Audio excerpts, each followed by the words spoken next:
Hi, thanks for coming to our talk. This is our talk on digital and social resilience through the NYC Mesh. My name is Jillian. And my name is Michael. We're both volunteer organizers with a nonprofit called NYC Mesh. How do you? NYC Mesh is a community-owned wireless mesh network in New York City. We're offering low-cost, high-speed, and reliable internet to New York City residents. So this talk is split into two different sections. The motivation, we'll give a brief overview of networking and the internet, talk about mesh networking in specific, and the inspiration for New York City Mesh. The second half, we'll talk on the resilience of the network, how we're a decentralized organization, how we educate and train the community, and our goals to support increased digital literacy. So I'm not a network engineer, and we're going to make a lot of simplifications. But for the purposes of this talk, we'll get halfway there and at least a common understanding of what mesh networking is and what we mean by all these terms. So the internet, in a nutshell, is a network of networks connecting 3.5 billion people together. This is achieved through standardized protocols and in a diversity of hardware. These protocols define how messages are sent across the network, and the hardware is what carries the physical signal. Most networks use copper cables, fiber optic cables, antennas, radio antennas, or satellites. You can also build networks using thumb drives stuck in your sneaker, or cargo planes full of hard drives, or even pigeons. NYC Mesh uses radio antennas for the most part to carry this digital signal.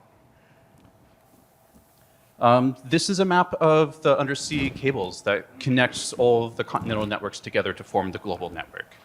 And similarly, on the continental scale, we have continental networks that join regional networks together, regional networks that join cities together.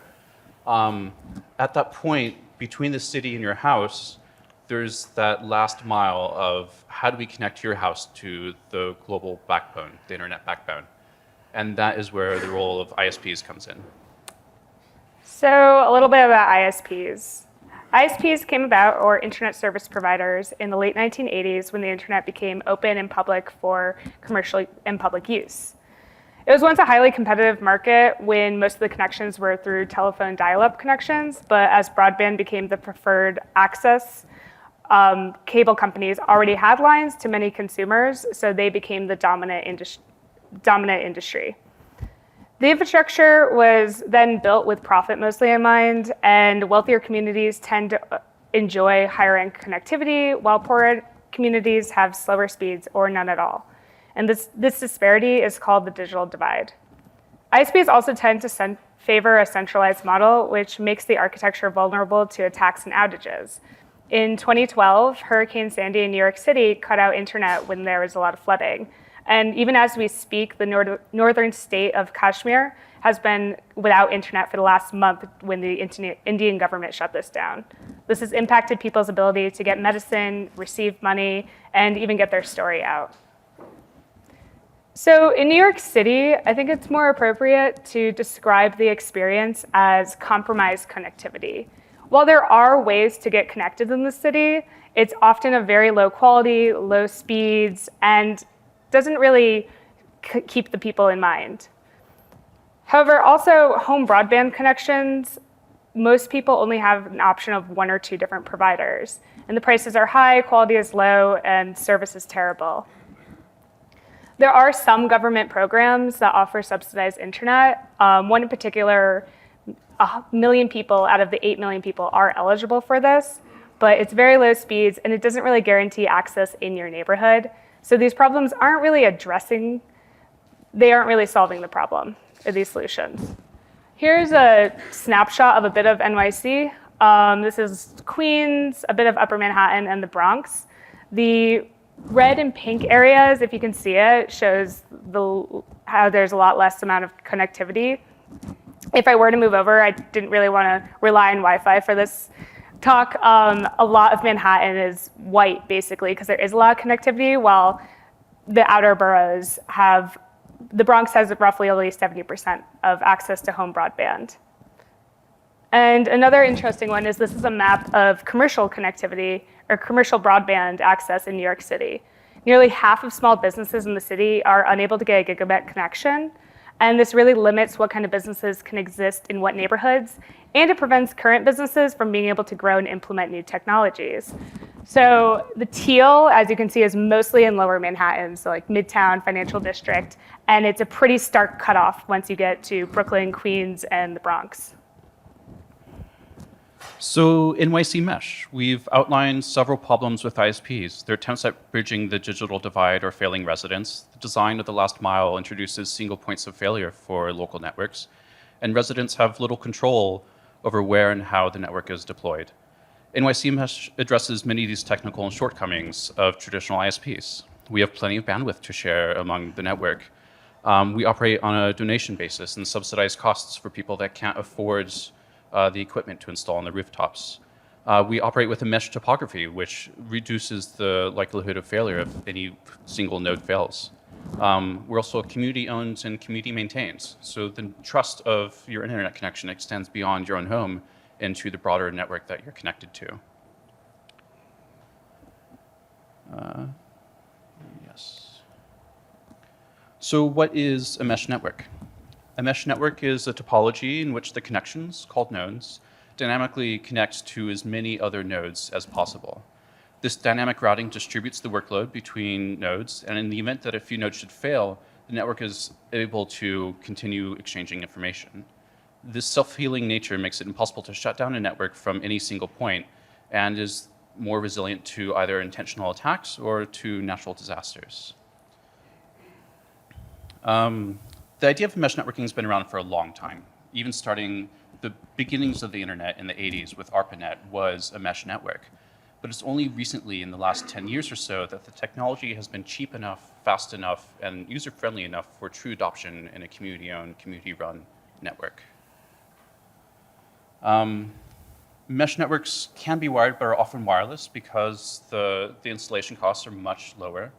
In a pure mesh network, we like to see a true tanglement of connections. The mesh, New York City mesh is a little bit off of that model, but we'll talk about that in the next few slides. So to diagram what a mesh network is, up in the upper hand left corner, we have a hub node, Saratoga Hub, which has a very fast connection to the outer internet and to the rest of the mesh network. In the lower right, we have a Jefferson Hub connecting a lot of individual nodes together. If we add a new node across the street from Jefferson Hub, we can offer more connections to each of the individual nodes so that traffic has multiple options of flowing back to the internet or out to the rest of the mesh. So there are a lot of successful mesh networks around the world, and here are just a few examples. Some include Wi-Fi in Spain, Freifunk in Germany, and even WasabiNet here in St. Louis. And we want to highlight Wi-Fi in particular because they've been a huge inspiration in how we've established NYC Mesh. Wi-Fi started in Catalonia, Spain in 2004 as a way to connect rural farmers, and its main concentration is still in Catalonia. Right now they have 35,000 connections through a combination of wireless and fiber, and they really are the gold standard of mesh networks.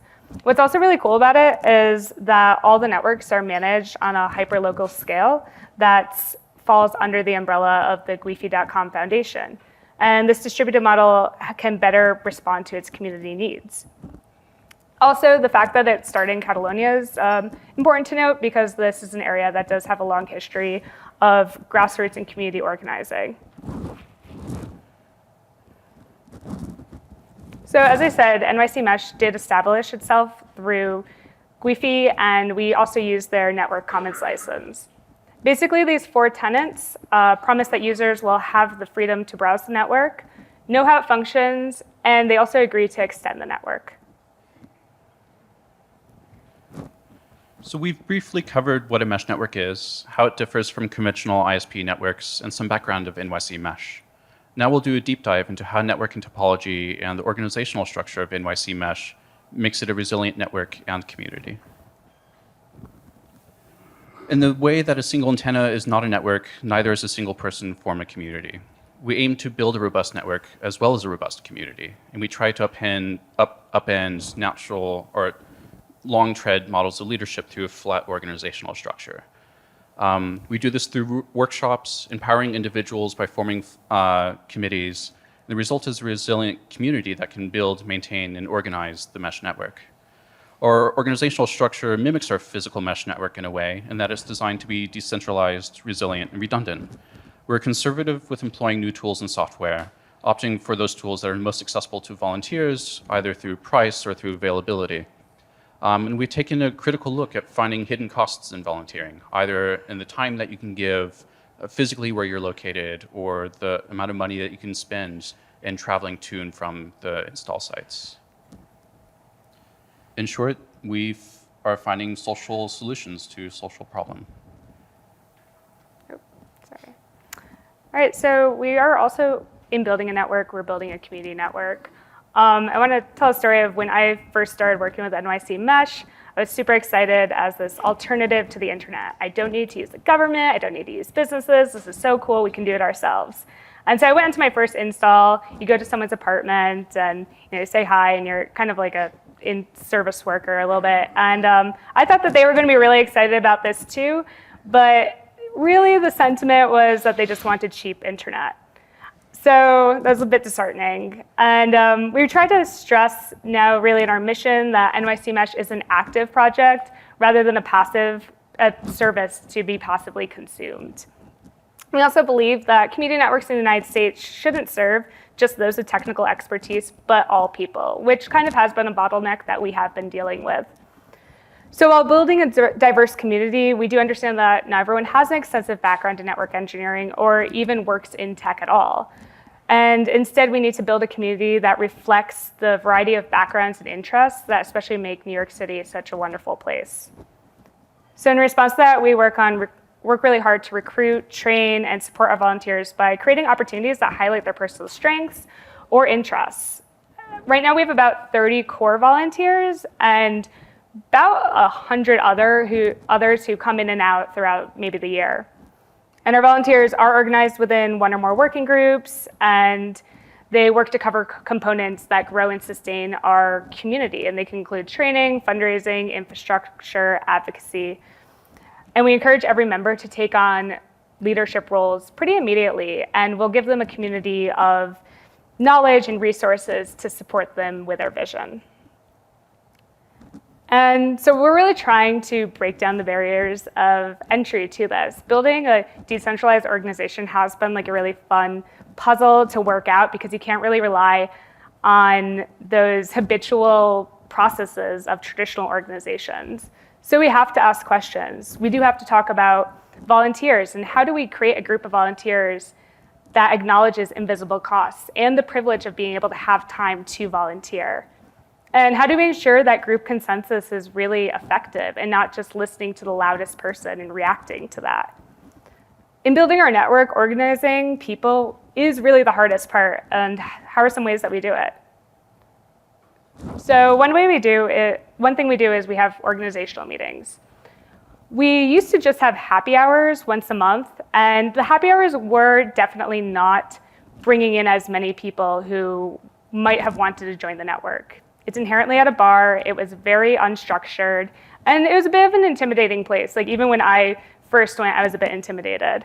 So we have this org meeting that's a little more open, inclusive, and we try to bring some structure and giving them an idea of like what NYC Mesh is. And so our breakdown is that we have people come at the beginning, do some updates, what's been happening in the network, what's been happening in the community, have an open call for people to talk about projects they've been working on and give a short presentation. And then we usually have a speaker from the local community or someone who's working on similar projects. Our org meeting this month was actually earlier this week, and we had a few people from the Queens Public Library Digital Tech Lab give a presentation. So that was really cool to really build partnerships and spread the word about them as well. And then we break out into working groups, and these working groups can be outreach, fundraising, networking, and we really try to get people through the door from the beginning and working on a project by the end of the meeting. So like this week I was working with a group of newcomers who had never been here before and probably talking to about a group of 10 different people about what we do, answering questions. And we now have like I need help on the newsletter. So I have a working group next Monday, and 3 or 4 of them are coming to me and help with the newsletter, build out a calendar, help with design. So it can be stuff that's just organizational development as well. And so we're building a network, realizing that many people don't have internet.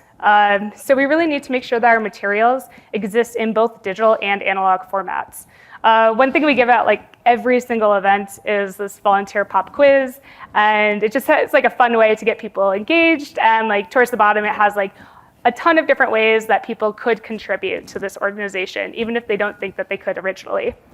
We also try to hold educational classes outside of the org meeting, so maybe one a month or so. And sometimes they're on like very mesh-specific subjects, such as networking 101 or configuring antennas. But we also try to work on different skills as well. We have a GitHub class, we have a grant writing class, and especially the grant writing class and more neutral nonprofit skills have been really effective on engaging with the broader community of people who might not have felt comfortable coming to a tech event. So Jillian just talked about building the mesh community. How do we build the network itself? We have a large group of volunteers we have a large group of volunteers that are install leaders, and they've been on many installs. They know their way around the hardware, the configuration. With each install, we also send out some novices who have not been on an install before or don't really know their way around. After 2 or 3 installs, we usually are able to promote those install novices into full install leaders. I might have actually read the next slide before this. So currently we have about 400 nodes in the New York City mesh. Compared to the 35,000 from GUIFI, it's a small number, but we are the largest active mesh network in North America. We have join requests every day with an average of 7 new join requests every day, especially after a recent article in the Wall Street Journal. We have about 3,000 local New Yorkers waiting for a new node. In 2017, right after net neutrality was repealed, we had a huge spike in interest with the mesh. We have been averaging an install a week ever since the publication in the Wall Street Journal earlier this year. Our biggest bottleneck right now is finding enough volunteers with availability to meet the demand of install requests. So this is the install leader training program that I spoke about a few slides ago. We also hold workshops where we train a lot of people at once, the basics of the install process, either from crimping new cables to configuring the routers, just giving people the basic skills that they need in order to complete an install successfully. So the structure of the network itself, it is a mesh network like we talked about before. We have 3 classes of nodes. This helps us navigate the unique urban topology of the city where we have very tall buildings, lots of canyons. We're not able to form a true mesh network in which every node is connected to many other nodes. We have more of a hub and spoke model. The hubs are either composed of supernodes, which have direct access to the internet backbone. There are sector antennas that can cover whole areas of the city. We have hub nodes, which help connect a lot of individual nodes together. They provide free Wi-Fi to the surrounding neighborhood. And we have individual nodes, which consists of the cheapest hardware that we can supply. It makes it more accessible to members, but it also has the drawback that the mesh network terminates there. It's not able to continue on further. This is a map of Lower Manhattan and Brooklyn showing our physical mesh network. The dark blue dots are the hub nodes with access to the internet backbone. The light blue dots are our hub nodes. And you can see the majority of our nodes are those individual nodes where the mesh network terminates. We're going through now and trying to identify those buildings that have line of sight to many other buildings and upgrade those from individual terminal nodes to hub nodes to help make our network more of a true mesh network. This map is of the greater New York City area, and it shows all the gray dots are the install requests. And they can't be connected either because they don't have line of sight to an existing node. Well, actually, that's the biggest reason. But what this also does show is you see a lot of red dots that weren't on the slide before that aren't connected. And you see a hub node up in the Bronx that's not connected to anything down in Manhattan. These are nodes that are connected to the the logical network. They're connected through a VPN, so they can still enjoy mesh services, the applications that we've written that only exist on the mesh network, even if they're not physically connected to NYC Mesh. Either their VPN connections through their home network, or they're tunneling through the Link NYC program, which is another city partnership with a private company to try to bridge that digital divide. This is a glimpse of some of the hardware that we have. On the left is SuperNode 1, and we have a sector antenna up there, 120-degree beam. On the right is a hub node, where we have omnidirectional antennas, so 360-degree coverage. And down in the lower right is that terminal endpoint, point-to-point antenna that we see on the individual nodes. And a few more photos of our happy volunteers, some new members. Our members generally are very hands-on during the install. They have no training, mostly. They're very curious about what we're doing up there, what does it mean to connect to the network. They're curious about seeing the roof for the first time, as well as who are they connecting to? That's one of the biggest questions is, where am I connecting to? Who is that? And it helps engender this sense of community, this sense of you belong to a network, both in a communal sense and a technical sense. So bridging a lot of this together, speaking of the digital divide and how we build this network together, we cover a lot of classes of buildings, from 4-floor walk-ups to whole apartment buildings, from commercial property to NYCHA buildings. So this is Saratoga Village, a NYCHA building, a city-owned public housing building. And we have installed a hub node up on the roof, and we provide Wi-Fi access on several floors of this building, connecting many residents. We've already passed through 1 terabyte of data this year alone to this building. We've also connected in the same neighborhood a youth center, a community center. We also have a hub node on the St. Francis School for the Deaf. We're working with a couple of management companies to wire up new apartment buildings as they build them in all of the gentrifying neighborhoods. So circling a bit back to breaking down barriers of entry, asking people to go onto a small install can be a bit daunting for many. So we try to do group installations which still give people a tangible understanding about how the network is built and maybe funnel them in sooner. On this right-hand photo, we have a group of about 40 people on a rooftop actually at the St. Francis School for the Deaf.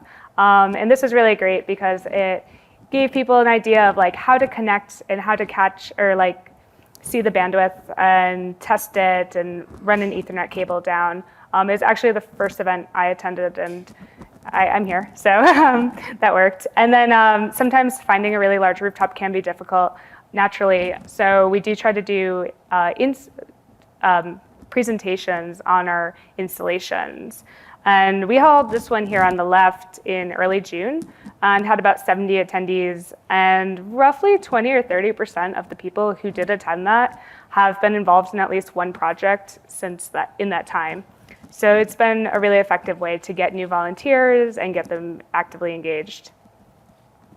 And so one project we're really working on is a neighborhood chapter pilot project, and it's to continue breaking down the bottlenecks of leadership.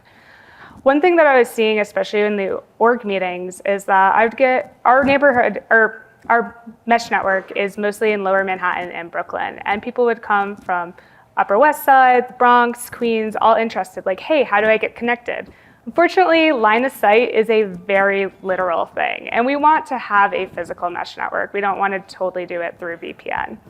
And having, just one person coming from the Upper West Side, and then next month a different person was coming, so there wasn't really a way to really bring people together. So through these neighborhood chapters, we're hoping to build momentum in neighborhoods and hopefully get them to start building their own network. This is already happening in Astoria, where they had a tech meetup and they just didn't want to wait for us to make our way up to Queens. And so one area that we have been pretty successful with a neighborhood chapter is Greenpoint, Brooklyn. This man in the middle here, his name is Thiago, and he has agreed to be the neighborhood leader of sorts. That has been one of the hardest parts, is finding people who are able to give up some time and really rally together their neighborhood. But he hosts meetings about once every 6 or 8 weeks. People get together, they strategize how to install, and it's a good way to meet your neighbors really directly. And then on that far photo, we can do those group installations on a smaller scale. So about 10 people can attend that rather than 40. And that gives an even better, more intimate understanding of how the network is built. And so this is the success we've had over the last summer. We're starting to actually, you can see some meshing happening. There are some triangles. We have 3 hubs now, and definitely still a few endpoints. It's the most affordable option for many people. But we're starting to expand, and Greenpoint is at the very top of Brooklyn, so soon we'll be able to expand into Queens. And another way that we've taken with still neighborhood projects and very neighborhood-oriented steps is in Bed-Stuy, Brooklyn. We went to an area on the east side. We've been speaking with them at community board meetings, and we went to some block parties. Here, we went to a block party a few weeks ago, because that is every single weekend in Brooklyn, there is going to be a different block party, and teaching people how to set up the antennas. There was a make your own ice cream station a few feet away, and we got more people stopping at ours. So, yeah. There's been a lot of success in Bed-Stuy. It's really cool. We've built quite a nice little mesh network here, and it's all being sent through to Saratoga. And we also have to do general outreach as well. We do work really hard on that through the classes, as mentioned earlier, presentations to co-ops and community boards in our local area, local partnerships such as with Queens Public Library. Also, Manhattan Borough President Gail Brewer is a huge advocate of us. We are lucky to be in New York City. We have tons of journalists, tons of media, so we do get featured pretty regularly. And we're also working on doing like neighborhood house parties as another relaxing, less formal way to get people psyched and interested in this network, realize that it's real and they can have affordable, accessible internet, and not have to deal with some of the less savory parts of ISPs. So our outreach extends beyond New York City. We have a ton of documentation on the website with a very active Slack group. We invite anyone who's interested in building a mesh network to come join the Slack group or to come visit us and join one of our meetups. We've had several people from around the country fly out to New York City and ask us how we do things, or to see us in action, to join along on the install trainings or to be part of the org meetings. We've had many people drop into our Slack group and ask us, how do I get started? Where are you buying this equipment? How do you configure it? We also go to conferences like this, Strange Loop. Battle Mesh is a conference that started in Europe a few years ago that was originally designed to test different mesh protocols against each other, literally a battle of mesh protocols. And in recent years, it's become more community focused to, again, reiterate this cycle of building a technical network helps build a community network. Next week, Jillian and another member from the Mesh are going up to Toronto for our networks to give a workshop on building a physical mesh using simple, cheap routers. We've learned a lot over the past few years trying to build a sustainable community organization and trying to build out a mesh network that survives, that can survive daily rigor. Some things that are really working for us: we are the fastest growing mesh network in North America. We are the only sustained community network in North America. Because of the hardware that we choose and the donations that we've gotten, we can survive on a small amount of money. And we've been able to scale up volunteers at a very rapid pace. Some things that we haven't quite figured out yet: we're not sure how to structure ourselves as a decentralized organization. There are a lot of questions that we need to answer in terms of funding, in terms of outreach and organization. We've settled on some really cool models, but we're still trying to figure that out. We're not at a scale yet where we can hire full-time people to work on this project, where we can really expand our growth to meet the demand. And another thing that still is very difficult is reaching consensus on decisions.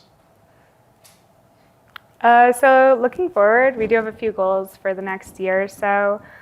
We'd love to be able to pay some employees for their hard work. It is estimated that maybe once we hit 1,000 nodes, we might be able to pay someone in some capacity for their employment and really get that started. We'd love to expand the neighborhood group models because it really helps promote local agency. They're able to run and support and build their own network and not be reliant on even a central organization of NYC Mesh. We'd love to host more applications on our network and really enhance the physical community. And so if you want to build anything on our network, please, I would love that.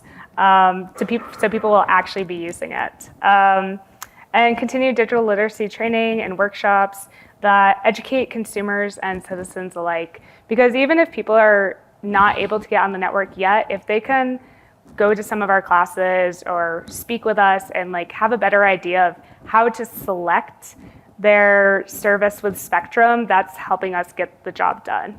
So, and thank you. Yeah, that's everything.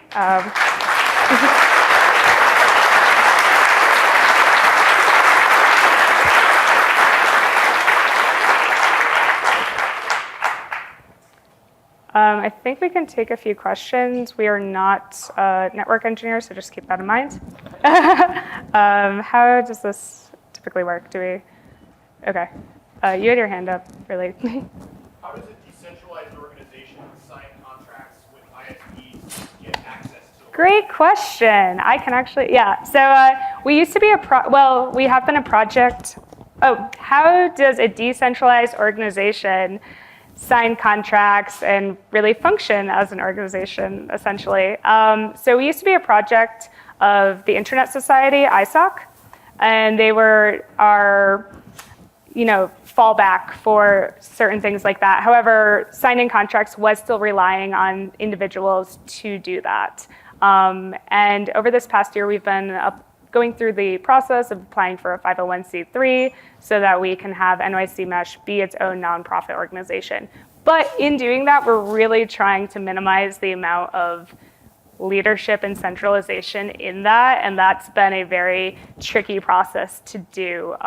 We're really trying to make it just for these like major contracts and installations. But there's been a lot of back and forth, specifically with like establishing a board has been a tricky situation because there's a lot of notions with that as most organizations are set up. So, yes? Do you have plans or ideas on how to reduce your reliance on ISPs for connections over longer distance? Do we have plans to reduce our reliance on ISPs for connections of a longer distance? Yeah, sure. In short, no. There's going to always be networks outside of our control. And especially talking about net neutrality, I don't think we'll see a day where Facebook and Netflix are going to be hosted on NYC Mesh. We're inherently a very local network, a very local community. Beyond that, we might partner with other mesh networks in the far, far future to form a more regional mesh network and perhaps reduce that reliance. But our mission now is very much local and not beyond the bounds of New York City. However, also connecting on the backbone, another issue is where internet exchange providers are located, and a longer term goal would be to create a nonprofit internet exchange provider, which New York City doesn't have. So expanding the areas that we can connect to the backbone, at least on that sense. Do we have a relationship with HUD? Good question. We try to. New York City is a very, very bureaucratic city that has already a lot of government or contracts already in place. We're hoping that with Saratoga, which is kind of a dip into the water of that organization, we can now show them that like, hey, we've been working with them. Can we provide free internet? But they have currently like a deal with Sprint, and it was like, it's just these kind of messy public-private partnerships that aren't really helping people. So, yeah. That guy in the back. Yeah, I wonder if we could talk about the cost of a single node install. Sure. So he asked about the cost for a typical node install. For the terminal antennas that we showed, the Ubiquiti light beams, we're Ubiquiti fanboys. We like Ubiquiti a lot, so we have kind of a monoculture there. But for the light beams, they run about $110. For the hub nodes, they're about 160, I think. Yes, yeah. The sector beams, I'd have to check with you on that. But it's $100 to a few $100 for all the equipment. The cabling, the crimping, all this. We also try to, in our installation price, include a $50 volunteer fee as well. That at least helps mitigate some of the costs that can be associated with leading an installation. So that comes into account. And it's also all donation-based. We do try to find ways to subsidize installations, but we also hope that people understand it is a community network. So if you can't afford the whole $200 or so, it's really helpful to pay that to help other people. I think I saw your hand up.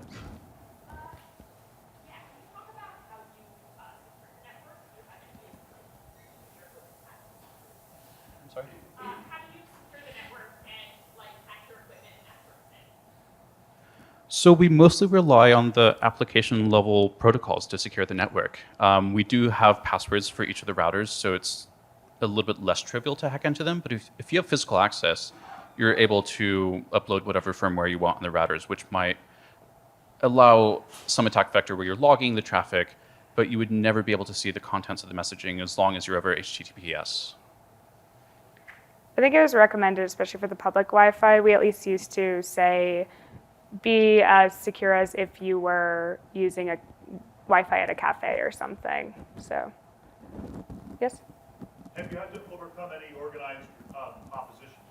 I think you touched on this with the journalist comment, but can you detail that? So have we overcome organized opposition, such as? Well, so in Seattle, we actually had to tear down our mesh network because it was also being used as part of the camera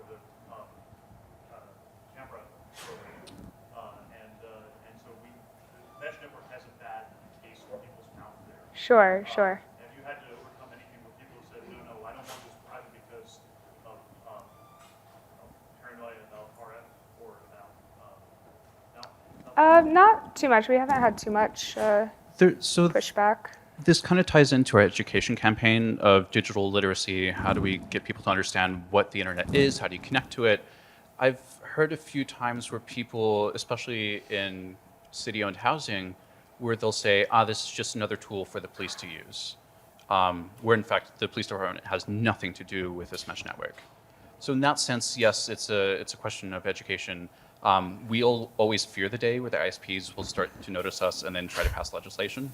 But at this moment, no organized opposition.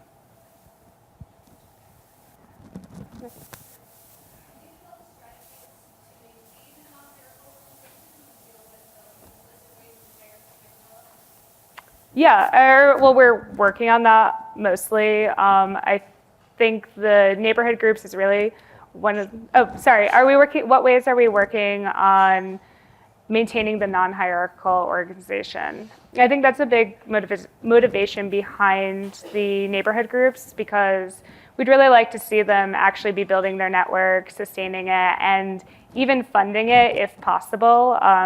Similar to, as I said, the GWIFI model earlier, because it is on their own separate organizations that fund it, but they have the support of the GWIFI Foundation. It's definitely challenging, but it's a work in process, and at this point, it's still just like the questions that we have weaved through our decision process. Yes. You said that you're fearing the day when ISPs notice. Do you have any plans? What happens when the FCC makes what you're doing illegal? The question was, what happens when the laws turn against us and the FCC makes what we're doing illegal? I don't know. I want to see this answer on camera.